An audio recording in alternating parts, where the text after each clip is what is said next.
Salut tout le monde, j'espère que vous allez bien. Aujourd'hui, on va parler du Festival international des Jeux de Cannes 2026 parce que j'y suis allé il y a 2 semaines et c'était vraiment trop cool. Je vais vous raconter mon expérience sur le festival, surtout côté TCG, mais aussi l'ambiance générale, les jeux qu'on a pu tester et ceux que j'ai ramenés. Je vous mets des images du festival par-dessus pendant que je vous parle, installez-vous bien et on commence.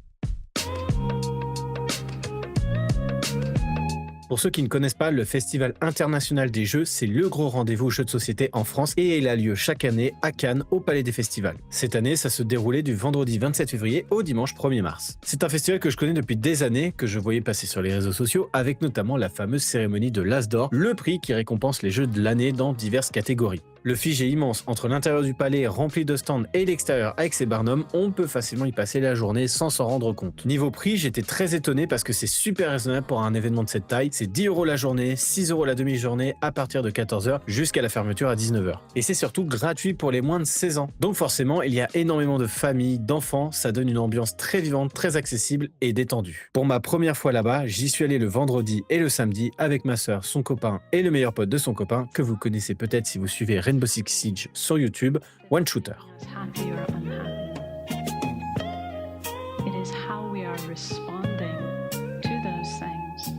Mais avant de parler du festival en lui-même, je voulais vous expliquer rapidement comment je me suis retrouvé dans le TCG. À la base, c'est un peu la faute à ma soeur et son copain. Ils sont à fond sur le TCG One Piece, ils ont pas mal de cartes, ils font pas mal de compétitions, des événements, et de fil en aiguille, à force d'en parler, et du coup, je me suis intéressé au TCG au global. Ensuite, il y a eu Pokémon Pocket, qui m'a mis un peu plus le nez dans l'univers des cartes Pokémon. Et forcément, derrière, j'ai commencé à collectionner les vraies cartes. Et à force de me renseigner sur les TCG, je suis tombé sur quelque chose qui m'a tout de suite parlé, Riot Games qui sort un TCG sur l'univers de League of Legends appelé Riftbound. Je me suis penché sur les règles, le gameplay et j'ai vraiment accroché à la façon dont le jeu fonctionne, aux mécaniques et à la profondeur des decks. Aujourd'hui, c'est le TCG que je joue le plus, ou en tout cas que je joue physiquement. Je vais en boutique, je fais des events, je construis des decks, bref, je suis complètement tombé dedans. Je pense faire une vidéo dédiée sur Riftbound parce que c'est vraiment un TCG qui me passionne, que j'aime beaucoup, mais pour aujourd'hui, ça sera pas le cas. On va se concentrer sur mon expérience TCG au Fiji.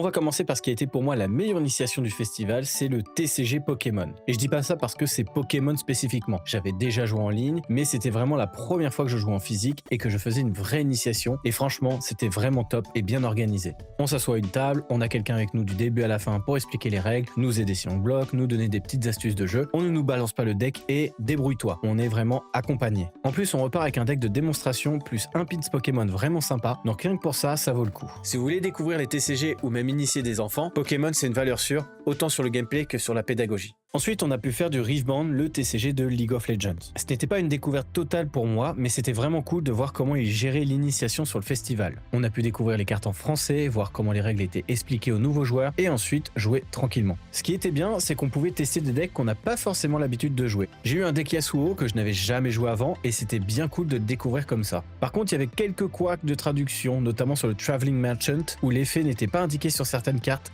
ce qui est un petit peu dommage. D'ailleurs, si j'étais aussi motivé pour faire cette initiation, c'était notamment pour repartir avec la carte récompense donnée à la fin, la Harry Lunch Exclusive. On a aussi tenté les tournois sur le festival et comment vous dire que c'était catastrophique. Pour s'inscrire, fallait remplir un formulaire en amont du festival. En soi, rien de bien méchant. Sauf qu'il fallait attendre un email de confirmation, ce qu'on n'a jamais eu pour le vendredi. On savait même pas si on était inscrit ou pas. Du coup, on s'est rendu sur place pour voir si on était bien inscrit et finalement on nous a dit que oui, mais le tournoi commençait dans 5 minutes alors que ça correspondait pas du tout à l'horaire qu'on avait eu sur le formulaire. Ça a mis un peu le bazar et du coup, au lieu d'être 7 joueurs comme c'était prévu, on n'était que 5. On a quand même joué, c'était sympa, mais c'était vraiment dommage d'être si peu. Le samedi, on y est retourné, c'était un peu plus organisé parce que cette fois-ci, on a eu un mail de confirmation, mais ça a pris un temps fou. Si on est au fiche, c'est pas uniquement pour faire des tournois, on est là aussi pour profiter du festival, tester des jeux, d'autres TCG, bref, faire autre chose que de prendre 5 heures sur un tournoi. Le problème qu'il y a eu, c'est que les formats de match étaient clairement pas définis. Soit c'était un BO1, soit c'était un BO3, mais c'était au bon vouloir des joueurs. Donc il y en a qui voulaient jouer en BO1, d'autres en BO3. Ça a mis un bazar pas possible. Les games ont commencé très tard, ça a pris très longtemps, ce qui fait que on a jeté l'éponge au bout de 2 games parce que c'était vraiment pas possible. Et on voyait bien que la personne qui gérait le tournoi était complètement dépitée face à la situation. Bref, si l'année prochaine je retourne au FIGE, je pense que je ferai pas du tout les tournois vu comment c'était organisé et ça prend un temps considérable alors qu'il y a tellement de choses à faire sur le festival. on a pu tester Star Wars Unlimited qui a été une très bonne surprise. Ce que j'ai beaucoup aimé dans le gameplay, c'est qu'on a un héros et une base, et le but c'est de détruire la base adverse en posant des unités sur deux fronts de bataille, une arène spatiale et une arène terrestre. Selon l'unité, on la place sur l'une ou l'autre et on doit choisir entre attaquer les unités ennemies pour éviter qu'elles ne frappent trop fort notre base ou attaquer directement la base adverse. C'est très dynamique, à chaque fois qu'on fait une action, le tour passe à l'adversaire qui fait lui aussi une action, puis ça revient vers nous, etc. On n'est pas en mode j'attends que l'autre fasse un tour de 5 minutes en enchaînant les effets, c'est du ping-pong permanent, action après action, et ça donne un rythme super agréable. Je ne vais pas rentrer dans les détails des ressources et des phases parce que je ne suis pas un expert, mais si ça vous intrigue, allez vous renseigner, ça vaut vraiment le coup. En tout cas, niveau sensation de jeu, c'est très bien fichu et l'initiation était top. Explications sur l'écran au début, puis partie encadrée avec des animateurs qui passaient régulièrement nous voir, parfois même avant qu'on les appelle. On est reparti avec une petite carte promo du compte Doku, plutôt sympa, même si c'est pas la plus incroyable visuellement. Franchement, autant le jeu que la façon dont on nous l'a présenté, c'était vachement sympa. L'autre TCG où on a été agréablement surpris, c'est celui de Disney, Lorcana. Globalement, il ne m'attirait pas du tout, pourtant je suis fan de Disney et j'ai vu pas mal de films durant mon enfance, l'univers ne m'est donc pas totalement inconnu, au contraire. Bref, je partais complètement neutre pour cette initiation, mais une fois à la table, on a vraiment apprécié y jouer. Ce que j'ai beaucoup aimé, c'est que le but du jeu n'est pas forcément de combattre l'adversaire. Le cœur du gameplay, c'est de jouer des cartes qui vont vous permettre de gagner des points de lore. Certaines cartes, quand on les envoie à l'aventure, rapportent 1, 2 ou 3 points, et le premier qui arrive à 20 gagne la partie. Du coup, on a un vrai choix à faire avec nos personnages. Soit on les envoie à l'aventure pour marquer des points, soit on les utilise pour défier une unité adverse et essayer de la défausser pour empêcher l'autre de marquer trop de points au tour suivant. Mais si votre unité part défier quelqu'un, elle ne peut pas marquer les points de lore inscrits sur la carte, et inversement. Soit vous marquez des points, soit vous défiez. Vous ne faites pas les deux. On retrouve vraiment l'esprit de Disney et il y a des effets très sympas qui créent des synergies entre personnages issus des mêmes dessins animés. On est reparti avec une petite carte promo d'Embo, plus 2 boosters pour 4 personnes. On n'a pas trop compris pourquoi, mais tant pis. Pour moi, Lorcana, comme Pokémon, c'est un excellent TCG pour bien débuter ou même initier encore une fois des enfants. Et comme c'est l'univers de Disney, bah ça parle forcément à tout le monde. Vraiment un TCG que je recommande, l'expérience de jeu était vraiment très cool.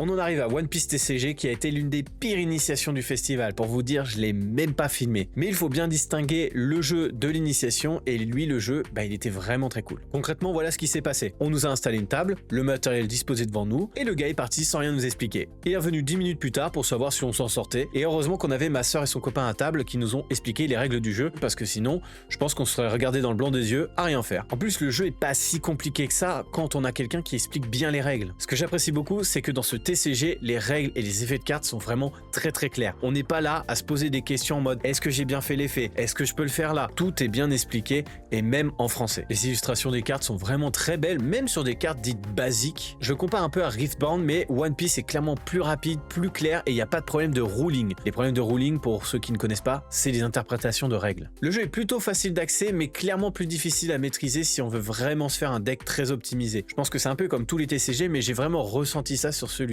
Ça a l'air vraiment très cool One Piece. Je ne suis pas expert du jeu, donc si vous voulez un peu creuser, je vous recommande d'aller sur les réseaux de ma sœur, Soraiko et Izia TCG, qui elle est experte One Piece. Je vous laisse les liens dans la description. En résumé, le jeu est vraiment top. En plus, on est reparti avec un deck de démarrage Luffy et une petite carte promo, mais l'initiation au festival pour le coup était vraiment ratée. Et enfin, on arrive au dernier TCG qu'on a pu tester et qui était clairement le pire, c'est le TCG de Naruto. Le jeu sort officiellement le 13 mars, donc ce qu'on a eu au festival, c'était une sorte d'avant-première et ça nous a pas du tout convaincus. Déjà visuellement, les cartes ne sont pas belles du tout à nos yeux, on dirait des cartes Panini des années 2000, même les cartes un peu illustrées ne rattrapent pas vraiment le truc. Niveau gameplay, l'idée c'est de poser des unités sur des missions et d'additionner leur valeur pour dépasser l'adversaire et remporter la mission. Sur le papier, pourquoi pas, c'est original, mais en pratique c'était très plat, sans réel feeling de combat ou de tension. On n'a accroché ni à la sensation de jeu, ni au rythme. Je reste poli, mais pour moi, ce TCG en termes de gameplay, il est vraiment nul. Peut-être que certains seront contents parce que c'est des cartes Naruto à collectionner, mais pour jouer,